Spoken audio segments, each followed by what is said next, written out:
Shalom keluarga damai yang terkasih di dalam Tuhan. Puji Tuhan kita berjumpa kembali di dalam Renungan Samas, Jumat 20 September 2024.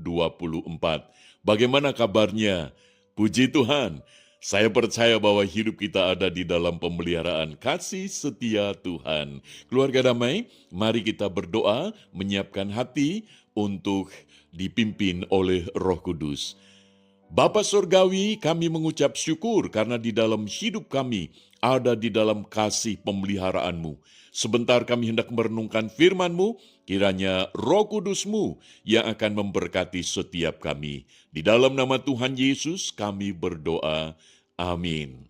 Keluarga damai, tema yang akan kita renungkan bersama, pujian dalam kitab Wahyu pasal yang keempat.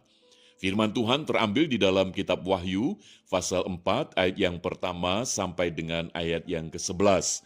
Namun saya akan membacakan ayat 9 sampai 11 saja sebagai dasar perenungan kita. Demikian.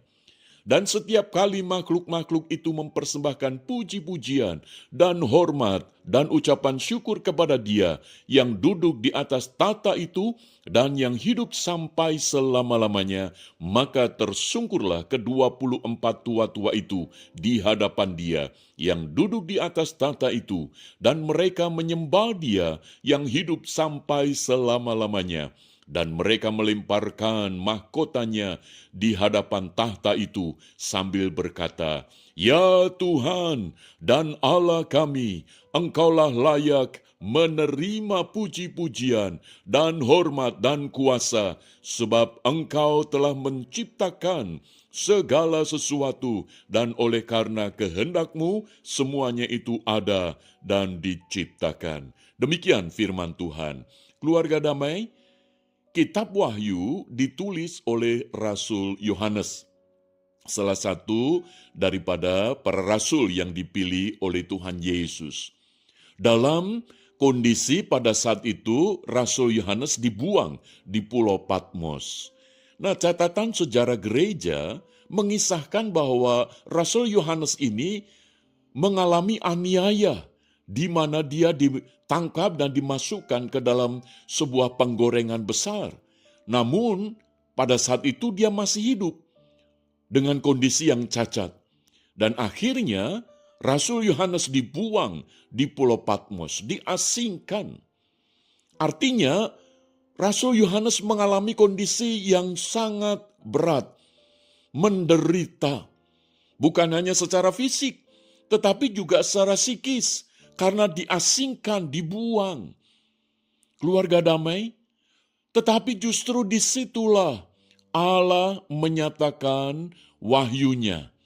Allah menyatakan penglihatan atas kehidupan yang akan datang kepada Rasul Yohanes. Artinya apa? Bahwa di dalam segala keadaan, Rasul Yohanes itu tetap ada di dalam penyertaan Tuhan. Sehingga penderitaan yang dialami oleh Rasul Yohanes itu memberikan satu kekuatan, memberikan satu pengharapan bahwa ada kehidupan di masa yang akan datang.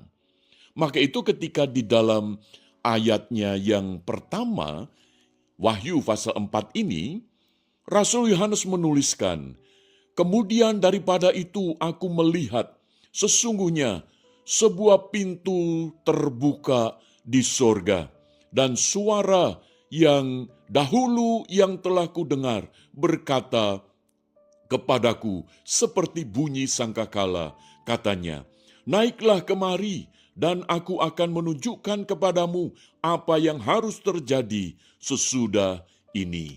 Keluarga damai, penglihatan yang diberikan oleh Tuhan kepada Rasul Yohanes tentang sorga. Ada satu kehidupan di dalam sorga, ada satu aktivitas, ada satu style, gaya kehidupan yang jauh berbeda dengan dunia ini. Namun di dalam kehidupan di sorga di sana, di dalam ayat yang ke-9 di sana dicatat, "Dan setiap kali makhluk-makhluk itu mempersembahkan puji-pujian dan hormat dan ucapan syukur kepada Dia yang duduk di atas tahta itu dan yang hidup sampai selama-lamanya. Jadi kehidupan di sorga yang dicatat di dalam kitab Wahyu pasal 4 ini, satu kehidupan di mana setiap makhluk, yaitu orang-orang yang percaya kepada Tuhan Yesus Kristus sejak di dalam dunia ini, itu nantinya akan mempersembahkan puji-pujian dan hormat dan ucapan syukur. Keluarga damai, di dalam puji-pujiannya, Rasul Yohanes bisa dengan jelas menangkap kata-kata yang diucapkan, yaitu dicatat di dalam ayat yang ke-11. Ya Tuhan dan Allah kami, Engkau layak menerima puji-pujian dan hormat dan kuasa, sebab Engkau telah menciptakan segala sesuatu, dan oleh karena kehendak-Mu, semuanya itu ada dan diciptakan. Keluarga damai, ini memberikan satu gambaran bahwa di dalam kitab Wahyu pasal 4, puji-pujian yang dicatat itu bisa memberikan satu berkat bagi kita pada kehidupan saat ini. Ada satu kebenaran yang kita bisa pegang. Yang pertama, bahwa di dalam segala keadaan hidup yang sesulit apapun, Tuhan tetap menyertai. Itulah yang terjadi di dalam diri Rasul Yohanes. Ketika dalam kondisi yang sesulit apapun di Pulau Patmos itu, Rasul Yohanes mengalami penyertaan Tuhan, di mana Tuhan memperlihatkan akan kehidupan di masa yang akan datang. Maka itu marilah kita juga percaya bahwa dalam keadaan sesulit apapun, Tuhan tetap beserta dengan kita. Maka tidak ada alasan untuk kita tidak memuji-muji Tuhan di dalam segala keadaan. Yang kedua, kita bisa belajar bahwa hidup kita pakai untuk memuliakan Tuhan. Dengan seluruh aspek hidup kita, tubuh, jiwa, dan roh, pikiran, perasaan, perkataan, kehendak kita, dan perbuatan kita, mari kita pakai untuk memuji-muji Tuhan. Yang ketiga, biarlah puji-pujian yang kita lakukan pada saat ini, saat ketika kita masih hidup di dunia ini merupakan satu persiapan di mana kita tiba waktunya akan memuji-muji Tuhan di dalam kehidupan yang kekal, bersama-sama dengan orang percaya di segala abad dan tempat. Yang keempat, kita bisa melihat bahwa hanya Allah Bapa, Tuhan Yesus Kristus, dan Allah Roh Kudus yang layak untuk dipuji-puji oleh segala ciptaan.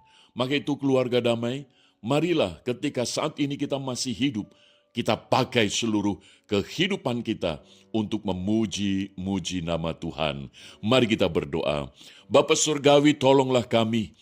Melalui kitab Wahyu pasal 4 ini, kami hendak menggunakan waktu hidup kita untuk memuji-muji nama-Mu saja di dalam kemuliaan-Mu. Terpujilah Engkau Bapa.